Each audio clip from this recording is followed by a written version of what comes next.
Heyဒီမှာ luxury vibe နဲ့ location လည်းကောင်းရမယ် fully furnished ဖြစ်ပြီးသား facility တွေအပြည့်အဝပါဝင်ရမယ်ဈေးနှုန်းကလည်း3600ကျော်လေးနဲ့မိကွန်တုံးတစ်လုံးပိုင်ဆိုင်ခွင့်ရမယ်ဆိုရင်စိတ်ဝင်စားလား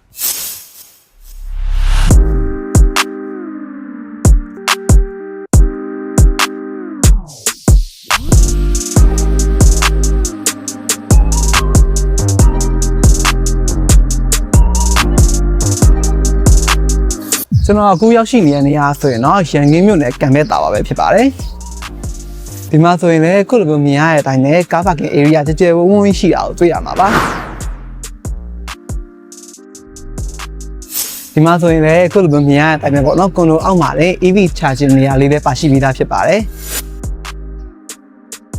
ဒီမှာဆိုရင်လည်းခုလိုမျိုးမြင်ရတဲ့အတိုင်းပဲရေဦးကန် area ကိုအကျယ်ကြီးပါရှိမှာပဲဖြစ်ပါတယ်ကဲဒါဆိုရင်ကျွန်တော်တို့တွေအခန်းထဲသွားကြည့်အောင်တကားလေးရဆိုရင်ဒါကျွန်းတကားအသုံးပြုပေးထားတာတွေ့ရမယ်ဒီမှာဆိုတော့ cat system နဲ့အသုံးပြုပေးထားတာကိုတွေ့ရမှာပါပြီးတော့ဒီ area လေးမှာဆိုရင်ဒါခဏကပ်ပြီးနဲ့ shoe ကပ်ပြီးနဲ့ထားလို့အဆင်ပြေပေါ့နော်ပြီးတော့ဒီမှာဆိုရင်လည်း meter box ရဲ့ပါဝင်ပြီးသားဖြစ်ပါတယ်ကဲဒါဆိုရင်နောက်ပြန်တော့ကြည့်အောင်ကဲ living room area မရောက်ခင်ပေါ့နော်ဒီမှာဆိုရင် space အကျယ်ကြီးတစ်ခုရှိတယ်အဲ့တော့ဒီနေရာမှာဆိုရင်တို့က dining area လေးထားပေးတာကိုတွေ့ရမှာပါဒါမှမဟုတ်ရင်လည်းဒီမှာwardrobe ကြီးဒါမှမဟုတ် cabinet တွေစာအုပ် cabinet တွေပါထားရင်လည်းအဆင်ပြေပေါ့နော်ကဲဒါဆိုရင်ကျွန်တော် living area တော့ကြည့်အောင်ကဲဒါလေးက living room area လေးပါအခန်းရဲ့ ceiling light တွေရတယ်အလှလေးသုံးထားပေးတယ် ceiling height ကလည်းမြင့်တယ်ပြီးတော့အခန်းထဲမှာသုံးထားတဲ့ဒီ pre box ကပစ္စည်းနဲ့အခန်းရဲ့ကာလာကလည်းလုံးဝ match ဖြစ်တယ်ပေါ့နော်အောက်ကခင်းထားတဲ့ကြွေပြားဆိုအရင် match ဖြစ်ပြီးတော့ Messi အမြင်အေးစီအဲလိုခံစားရတယ်ဒီဘက်မှာဆိုရင်လည်းဒါ TV cabinet လေးလည်းအကုန်ပါဝင်ပြီးသားဖြစ်တယ်ဒီမှာဆိုလည်းဒီမှာစာအုပ်တွေထားလို့ရစာအုပ်စင်လေးလည်းပါဝင်ပြီးသားဖြစ်ပါတယ်ကဲဒါဆိုရင်ကျွန်တော်တို့ runner ထပ်ကြည့်အောင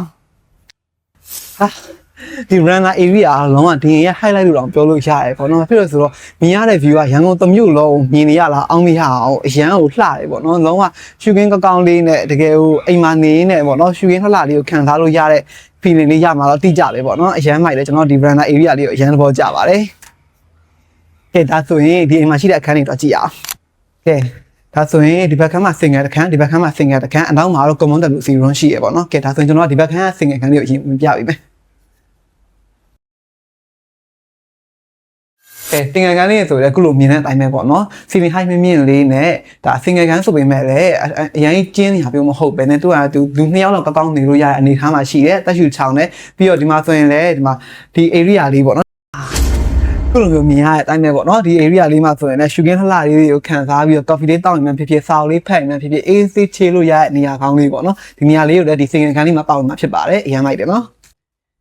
ဒါတော့နောက်ထပ်တွေ့ရတဲ့ဒုတိယစင်အခန်းလေးပဲဖြစ်ပါတယ်ဒီခန်းလေးကခုနအခန်းလိုပဲပေါ့နော်သူကအကျယ်ဝန်းလေးကောင်းလေးရှိတယ်လူနှစ်ယောက်ကောင်းနေလို့ရတယ် ceiling height လည်းမြင့်တယ်အရန်အဆင်ပြေရပေါ့နော်ပြီးတော့ဒီခန်းလေးမှာဆိုရင်လည်း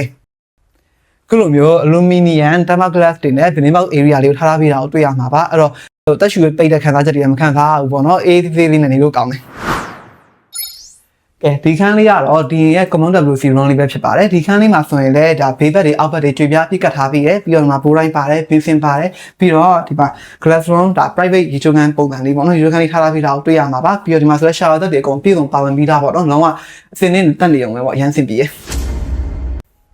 kitchen area အဝင်မှာလည်းခုလိုမျိုး aluminium slide door တွေကိုသုံးပြီးထားတာကိုတွေ့ရမှာပါ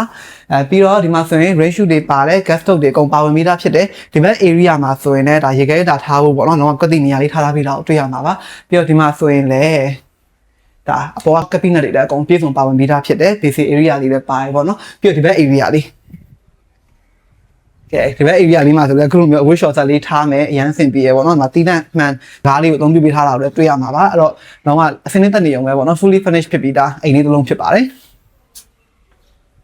ဒီအိမ်လေးကိုအနည်းချုပ်ပြန်ပြောရမယ်ဆိုရင်တော့ဒီအိမ်လေးမှာဆိုရင် single ခန်းတစ်ခန်းပါဝင်ပြီးတော့အခန်းတစ်ခန်းလုံးကိုလည်းပါကီးရပြည့်ခင်းထားပြီးတာကိုတွေ့ရမယ်ပြီးတော့အလွှာမြင့်တိုက်ခန်းဖြစ်တဲ့အတွက်ကြောင့်မလို့ view ကောင်းပြီးတော့လေလေးဖက်ကောင်းတယ်ပေါ့နော်ပြီးတော့ security system ကလည်းအရန်တင်းကျပ်တာဖြစ်တဲ့အတွက်လုံခြုံရေး privacy အတွက်လည်းစိတ်ချရတယ်ပြီးတော့ဒီမှာဆိုရင်ငွေချင်းစုနေမှဖြစ်ဖြစ်ဒါမိသားစုတွေနေတဲ့မိသားစုတွေဖြစ်ဖြစ်အဆင်ပြေတယ်သူကcomment ဖြစ်ဖြစ်နဲ့ချစ်ချစ်လေးတွေဖွင့်ပေးထားတာကိုတွေ့ရမှာပါဒီအိမ်လေးရဲ့ square feet อ่ะဆိုရင်တော့828 square feet ကျယ်ဝန်းပြီးတော့ဒီအိမ်လေးရဲ့ဈေးနှုန်းอ่ะဆိုရင်36900ကိုညှိနှိုင်းသိနေရရှိမှာပဲဖြစ်ပါတယ်။ကဲဒီတော့ဒီအိမ်လေးကိုစိတ်ဝင်စားရဆိုရင်တော့ကျွန်တော်တို့ PSN Properties ကိုအများဆုံးဆက်သွယ်လိုက်ပါခင်ဗျာအားလုံးကျေးဇူးတင်ပါတယ်။